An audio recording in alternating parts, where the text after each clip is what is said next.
All right, so lastly, what we want to do is graph log base 1/4 of x. So again, log is very hard to graph because we're not used to thinking about logs. Also, log base 1/4 isn't on our calculator. So how do we get the function values? Well, we just use the inverse, which is an exponential function that goes with it, and then switch x and y.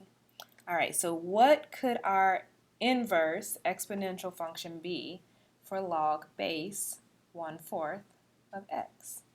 Well, the base is 1/4, so it's going to be like this.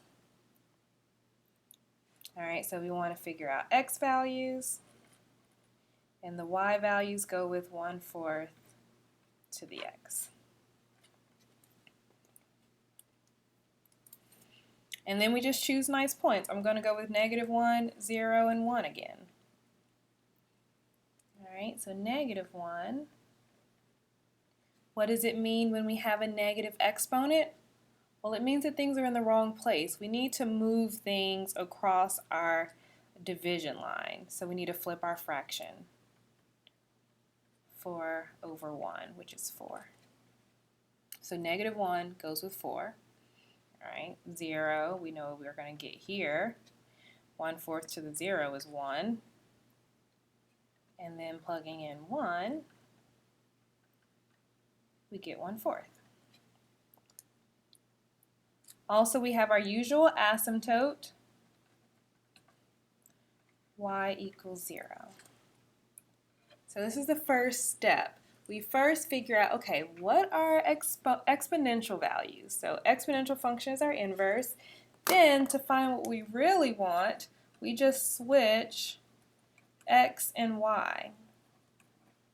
And then we'll have exactly what we need for our log. So we're trying to get the values for log base 1/4 of x.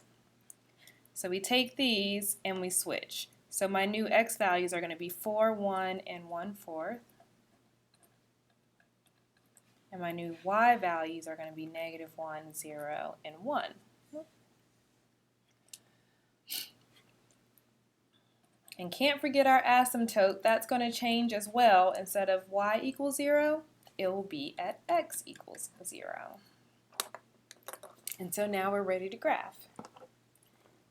All right, so I am putting my asymptote here at x equals 0. So I know not to cross that line. Okay, so now I'm going to plot my points, 4 and -1.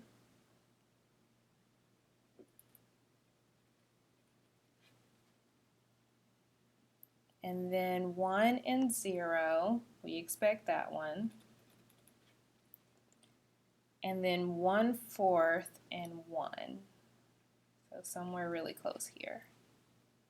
But what does this look like? Well, when we connect, it's doing something like this and going up.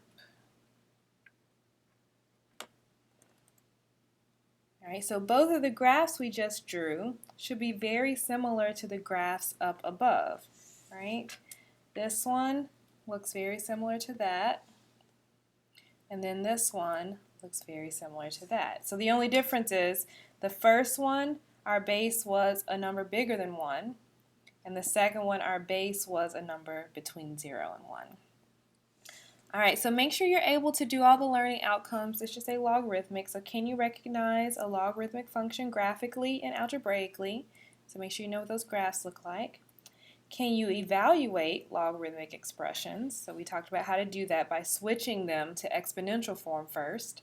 And then are you able to apply basic log properties? So where we did the kind of canceling thing. All right, so if you have questions, make sure you ask me in class.